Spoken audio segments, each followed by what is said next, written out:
Okay, I was actually taken seriously aback by the use of the word be careful, extremely be careful. And I counted it not less than 20 times my senior brother used that word. That word is a word that one should retract because it's undemocratic.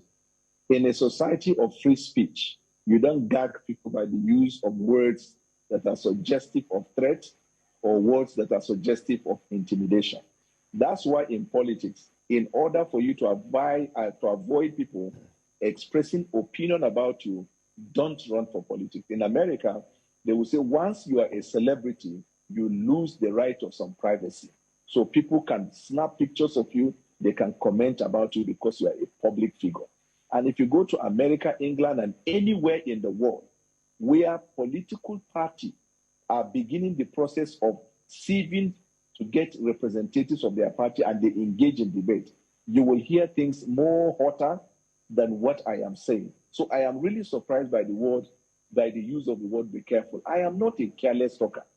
If you carefully listen to what I said, I use the word. If you feel offended, I'm sorry. I do not mean it. So I do not mean it like that. It is offhandish. But if you feel offended, I'm sorry. But let me quickly say something.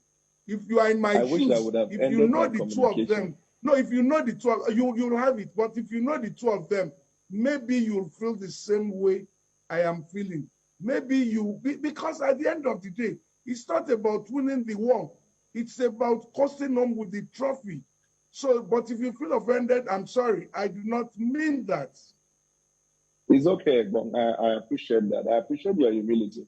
But I am making the point that, you see, I'm a northerner. I'm not from the Southwest. And that is boiling down to that point I was saying, which Mr. Suleiman was talking about, me landing on it.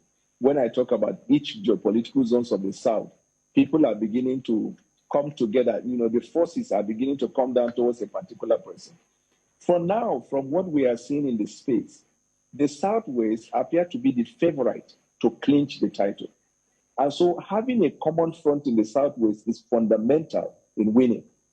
Before the declaration of Professor Yemi Osinbajo, there was no opposition of any kind or contest of any kind in the Southwest about the candidacy of Asiwaju. And we know that quite a number of them are interested. Fayemi is interested, quite a number of them.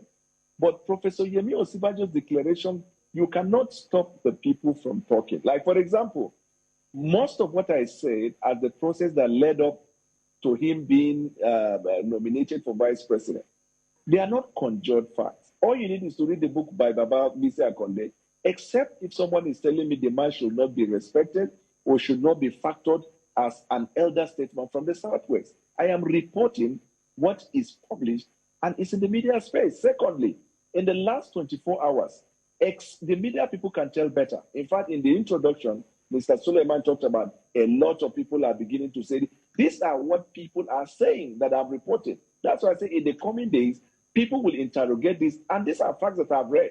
People will interrogate this area, they will interrogate this area, they will, and you can never stop them from interrogating that.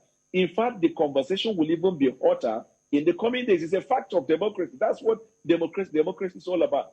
Free speech within the ambits of the law.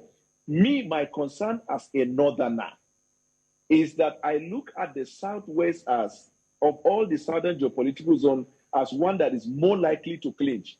But the declaration of Osinbajo, I am telling you the truth and I lie not, is beginning to diminish the chances of the Southwest. And if care is not taken, in fact, this is what is going to taint the character of Professor Yemi, might taint the character of Professor Yemi for many years to come.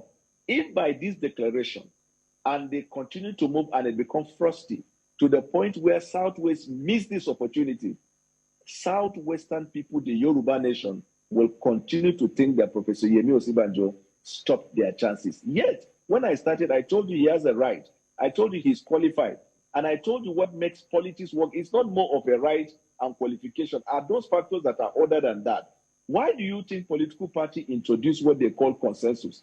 Because politics recognize that apart from law and legality, there are aspects of political process that requires people to engage. There will be host trading. There will be compromises. Somebody will concede to do this and let this. And it is within this prism that Osinbajo and Asiwaju's relationship has now become a public space.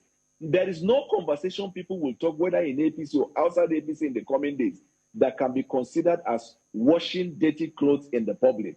The very fact of his declaration is taking the clothes to the public. People will talk about it. That is all I'm trying to say. Did you hear me in the first place attacking the character of Professor Yemi? I started by telling you he's a professor of law, somebody we highly respect, somebody we highly hold with regard. All of these things are fact nobody can deny. But in this politics of the 2023, by his declaration, okay, how can Asiwaju, an elder statesman, will speak to a point my elder brother said even the disposition of Asiwaju created a worrisome situation? You observed it by yourself.